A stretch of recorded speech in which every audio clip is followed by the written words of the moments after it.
So, first of all, just in case I don't arrive to it, I will describe many works over many years with several collaborators, including Sally Otto, Tuvik Becker, and Yoav Ram from different periods. And of course, I would like to thank my lab, so just in case I wouldn't have time. And this talk somehow connects to Tzachi's very last point, because I would like to speak on plasticity in variation, not of mutation in this case, but from the perspective of conflicts between levels of selection.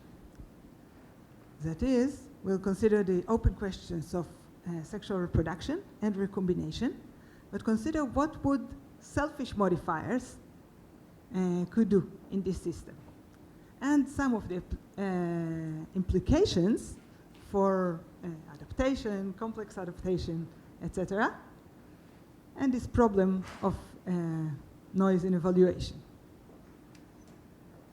So we could speak of plasticity with respect to almost any variation mechanism, but today I will consider recombination and sexual reproduction.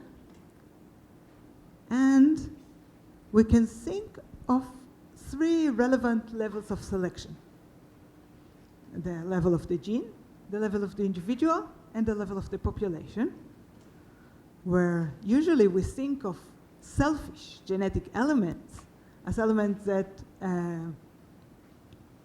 help themselves at the level of the gene, but can be either harmful or neutral at the level of the individual. And on the other hand, sex and recombination and many other variation mechanisms can be viewed as something that is not entirely good at the level of the individual, but is really good for the population, because we know that variation is critical for evolution. Evolution could not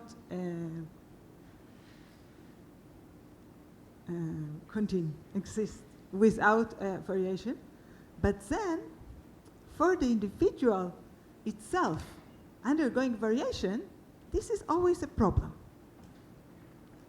And so we will consider whether there are cases where there are selfish drivers that help themselves, but are not necessarily very good for the individual, and eventually would benefit the population as a whole.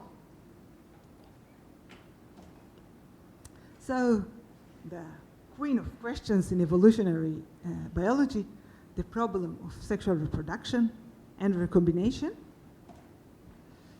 And we start with recombination, which is the simpler problem.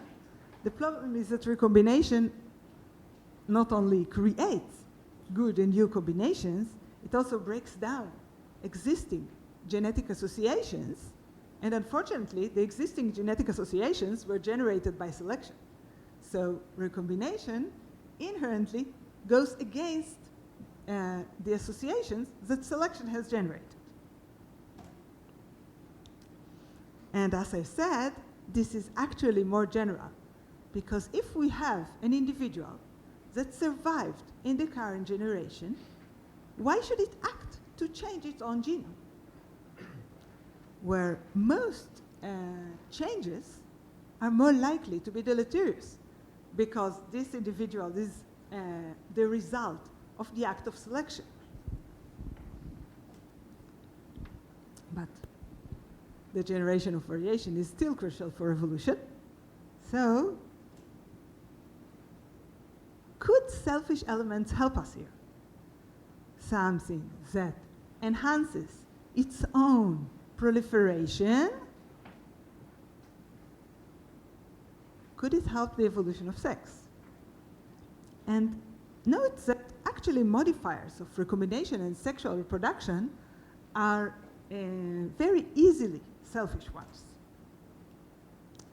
If we think of this gene that is currently linked to a certain genetic background, if this is a gene that affects the rate of recombination or the tendency to reproduce sexually, then this gene has an effect on the probability of moving to a different genetic background.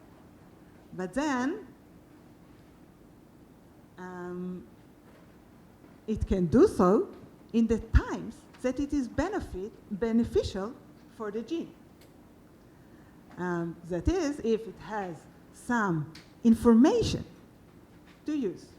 Information is, for example, stress responses. So individual species have reasons to have stress responses for other reasons, but if they do, would selfish genes that use this information that is available in the cell and use it to determine their rate of recombination or sexual reproduction, or even mutation, although I wouldn't touch it here, could they evolve? And note that here we don't assume something on the system, because every system of living organisms is subject to selfish elements arising from time to time. And the question is which elements would take over. So the most basic model, if we have one gene affecting fitness, where high fitness is capital A and low fitness is small a, and we could have a gene affecting the rate of recombination, producing a uniform rate of recombination. Or we could have our somewhat selfish gene that induces recombination only in times that it expects to benefit from it, only when it needs to move. So if it is linked to the good fitness allele, it wouldn't move around. But if it is linked to the bad fitness allele, this is time to induce recombination. So we can describe this in equations. We can follow the frequency of a certain genotype through mutation, selection, reproduction. And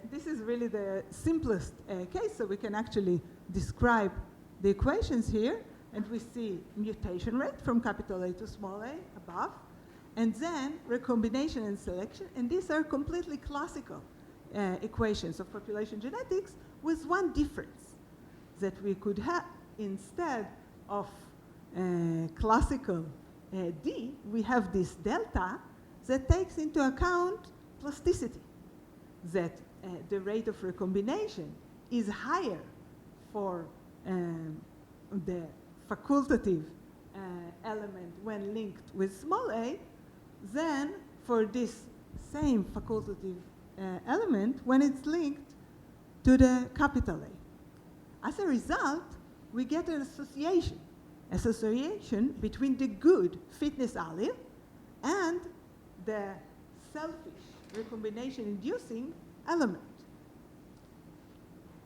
If we had noise in the evaluation, in fact, it doesn't, here it's not so much of a problem, as long as we have some information. If the modifier is more likely to be correct than not, then it still benefits, even if there are many cases of mistakes. So here we take this delta for the chance of mistake, and we see that this is not so much of a problem. So as a result, we have, we find one equilibrium point that is stable in this system, mutation selection balance, in the A locus, but fixation of the allele F, of the selfish allele. So what we have here is a selfish element that proliferates in the population by linking itself to good genotypes and breaking away from the not so good genotypes, which we call the abandon ship principle. And then we are back to the rugged landscape metaphor. Only that recombination is even a little more problematic than mutation. Because if we have this population occupying here, this is the fitness landscape, fitness as a function of the genotype, and we have a population happily living on this lower adaptive peak. Once in a while, an individual would appear in the same population, only different in the fitness landscape, and not in the actual physical space, would appear with a good genotype. But here, recombination and sexual reproduction would act to break it, because this individual is likely to find a mate from the old population, and their offspring are likely to be not so happy. So, from this intuitive presentation, we can already expect that having high levels of variation when you are down, and especially having low levels of variation, having low levels of recombination and sexual reproduction when you are up in the peak, might be very useful. But does this intuition really work? So we can construct a simple example, a mini rugged fitness landscape with two loci, and see, would the population succeed going from this lower adaptive peak to the higher one under different strategies of recombination? And we see that there is area where this peak shift does not occur. There is area where all strategies succeed, but this self-modifier actually greatly extends the parameter range that allows crossing this small adaptive valley.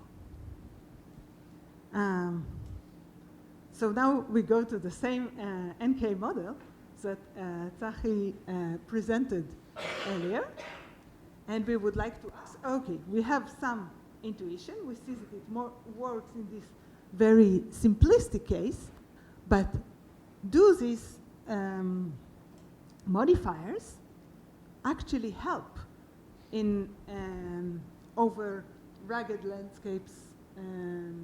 Here we use k equals 6, but it's actually for a range. So we first see that even uniform recombination really helps on rugged landscapes, because recombination produces plenty of variation and allows you to explore the landscape more effectively. But fitness-associated recombination, even noisy fitness-associated recombination, actually allows much better results. This is probably due to, this is not the driving force for the allele. The allele evolved by its own selfish advantage, but this byproduct is because the best genotypes in the population recombine less, while the lowest individuals in the population recombine more and have more chances to arrive new peaks. But all this was on recombination, where we didn't assume the cost of sex. The fact that sexual reproduction is considered such a problem is because it involves many additional costs. So there is the twofold cost of sex, the problem of finding mates or attracting pollinators, in the case of flowers, courting these mates. There is chance for disease transmission, potential conflicts.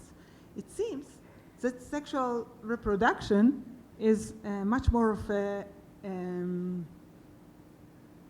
problem for the individual than a benefit, at least in the immediate.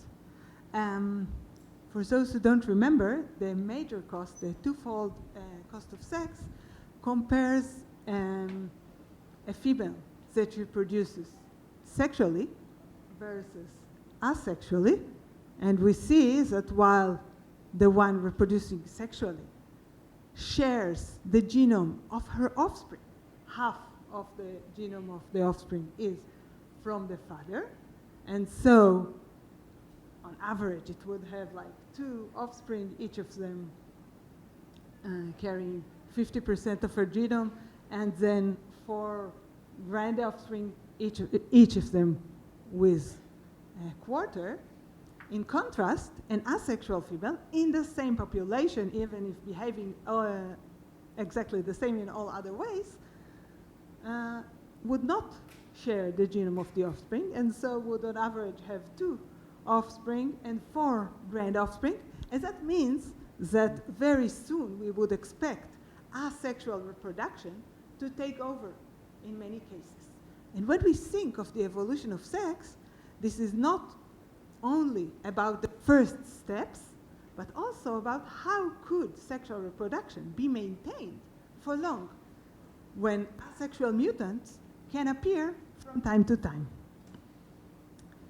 And there are, of course, many explanations.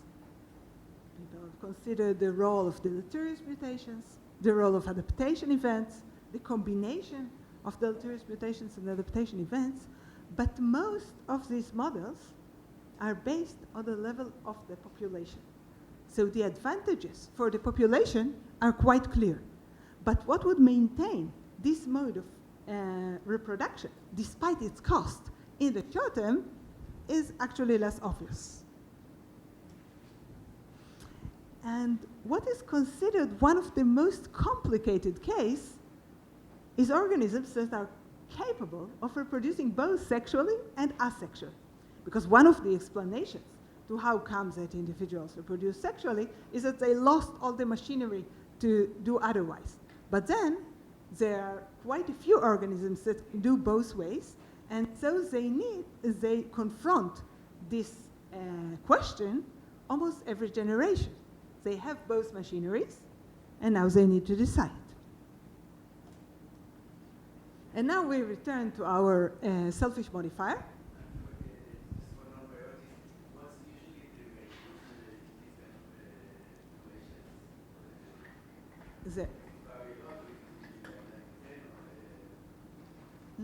So it depends. In plants, you often get mostly sexual or mostly asexual, like close to one of the edges. Some organisms reproduce sexually only rarely, only we'll see, under stressful conditions, but there is quite a lot of variation in that. Okay, so if we consider this kind of modifier, we now change only one thing. We have the same slightly selfish modifier, but now it has to decide if it's time to change the genetic background and pay the costs. And the costs can be significant. So we can, again, construct a very similar model. Here we used a deep one.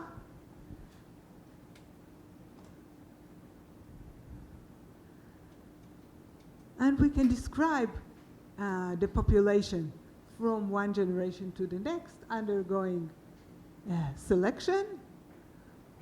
And then the adults can reproduce either sexually with probabilities that depend on their genotype. So each genotype has a different probability, or asexually.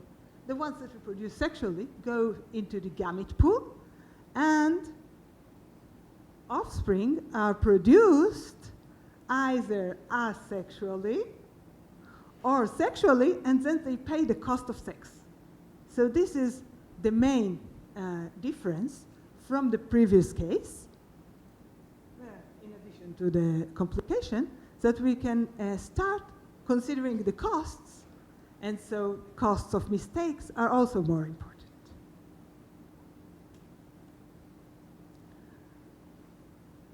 So we can start from mutation selection balance with fixation of the uniform allele, and now introduce a rare modifier allele, F, and we ask, would it spread in the population by natural selection?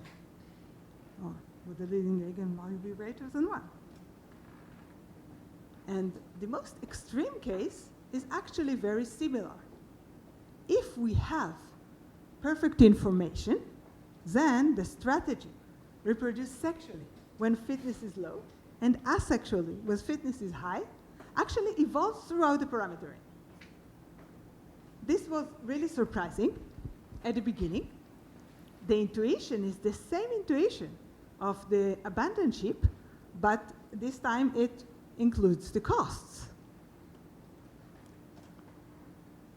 We tested it with simulations. We get exactly the same results. Now we have long genomes, finite populations, whatever, it still behaves. So if we have the information, it is really, really useful to use this information from the perspective of the modifier. And we can see the advantage also in this way, that we have this subpopulation of the carrying the modifier and subpopulation with a uniform rate of sexual reproduction. And now they exchange alleles between these two subpopulations, but not they are not sampled from the same area of the population. So if these are the lowest individuals in sense of fitness in the population, and these are the highest, so these individuals with the modifier, they send bad alleles and they obtain alleles from all parts of the other population. And so this subpopulation becomes associated with the good fitness alleles, and this for itself is still entirely a selfish advantage. What would be the effect of the cost? So the cost of sex can in fact turn plasticity more advantageous. And this is also a little counterintuitive. What happens is that the less fit individuals in the population pay the cost of sex more often because they reproduce sexually more often. Thus, the cost of sex becomes part of natural selection. Natural selection becomes more effective. We have more efficient elimination of deleterious alleles and also faster adaptation.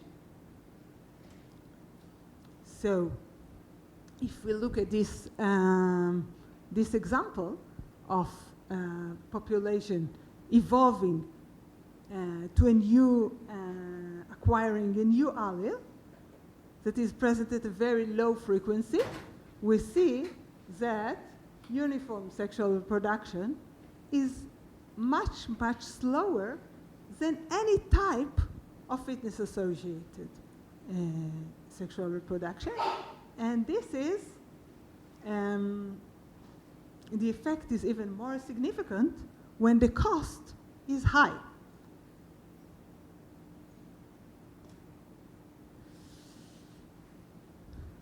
But all this, we assumed perfect information.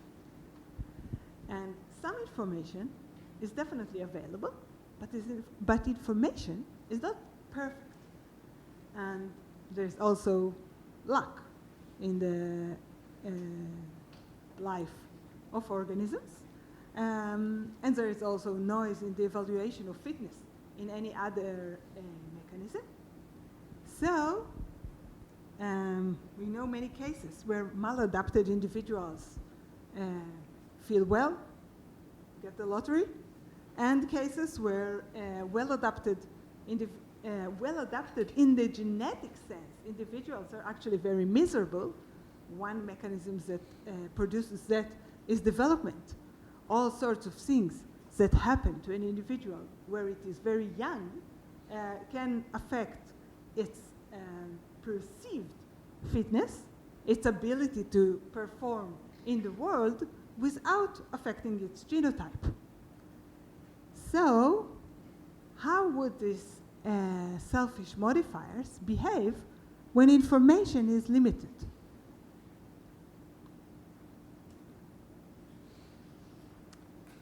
Okay, so one option is to have good luck.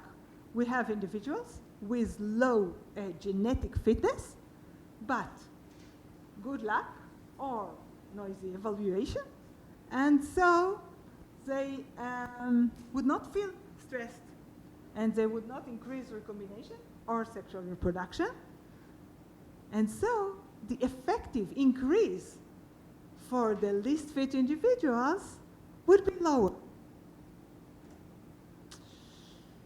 But as it often happens, bad luck is more of a problem.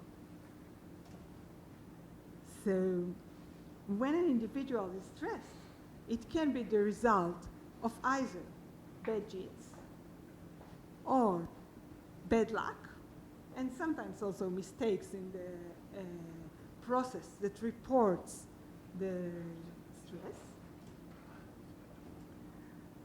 And that means that some of the individuals that have really well-adapted genomes would still undergo recombination and sexual reproduction and pay the cost of sex. So that's a real limitation.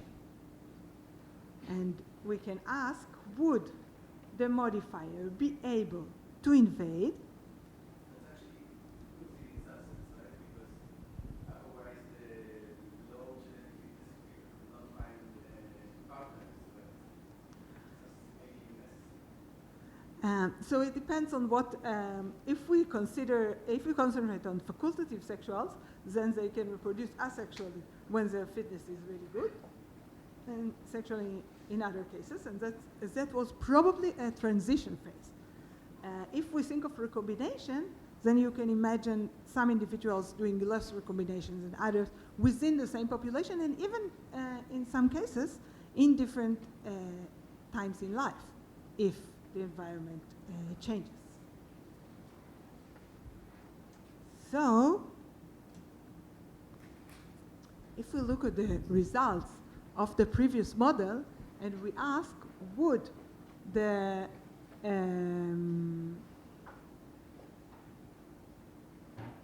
modifier of sexual reproduction, would it succeed in the population even with costs of sex and even with mistakes, we see that things are more complicated. So if the association is perfect, if they induce sexual reproduction only in the times that it is needed, then the eigenvalue is always higher than 1, and we expect fitness-associated sexual reproduction to take over the population. But we see that these are the noise, and we see that uniform sexual reproduction in this model never succeeds, although it has plenty of benefits for the adaptation of the population otherwise. But all these noisy modifiers can invade as long as the cost, well, this is the cost per locus, as long as the cost is not too high. So here the cost becomes important. If you have partial information, but you pay the cost for any case of sexual reproduction, then you can have a problem. Could our selfish modifiers help us in this way? So one way is to say we might have really good information, or we might be producing sexually only when we have really good information. We're producing sexually according to the fitness. So plasticity is best when the information is good. But we can imagine an even more selfish modifier. So if we had a modifier like before, but with additional ability to reproduce itself. So this is a little more similar to mobile genetic elements, And we can ask, would this modifier succeed in the population? In this situation where we have costs of sex and noise, significant noise in the evaluation. So if it can copy itself to the other genome, then it has some additional advantage. Note that this modifier doesn't have to be a gene of the host. It might be also another element like a microbe in the host. But at the moment we are speaking of a unit that is a gene. And the interesting point is that selfish elements can actually extend the parameter range, if this is like a measure of the most extreme noise, the fraction of mating in the fittest individual, then we have the range where a normal gene for reproducing sexually when things are bad can evolve, and the gene that is also selfish. And so the selfishness allows to overcome this problem of the noise, but then we still get all the advantages that we had before. They adapt better, they cross adaptive values, all these population level advantages are still there. And we can say, well, transmission might also have a cost. So we can imagine a modifier that is selfish and harmful to the individual. So it copies itself and sometimes in the process breaks the individual, for example, by integrating to some place that it shouldn't integrate. Would such a modifier spread? And the answer is still yes. So, and the parameters are actually very, very similar, because the main thing here is the transmission advantage. So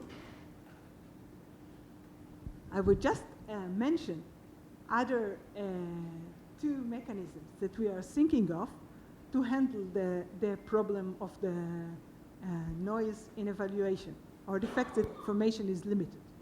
So we say one was really selfish modifiers.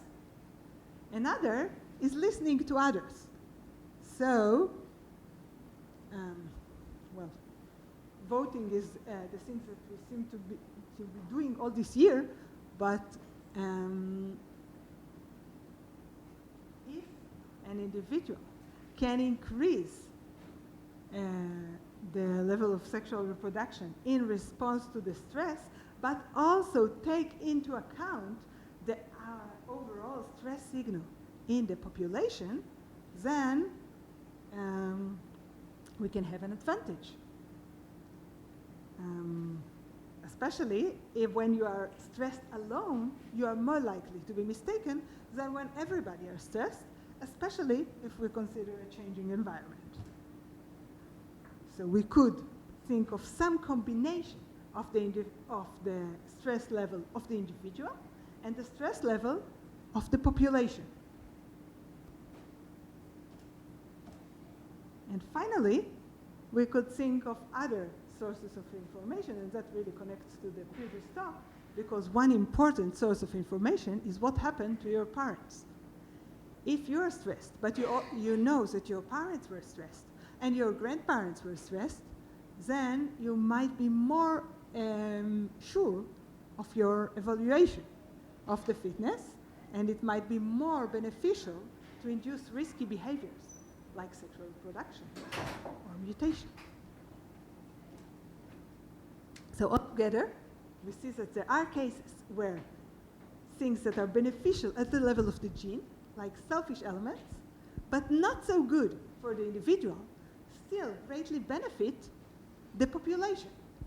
And plasticity can be in this interplay between the levels and extend the range where sexual reproduction and recombination and also other forms of variation can evolve and benefit the population due to its short-term selfish advantages of the gene. And thank you. And thank you.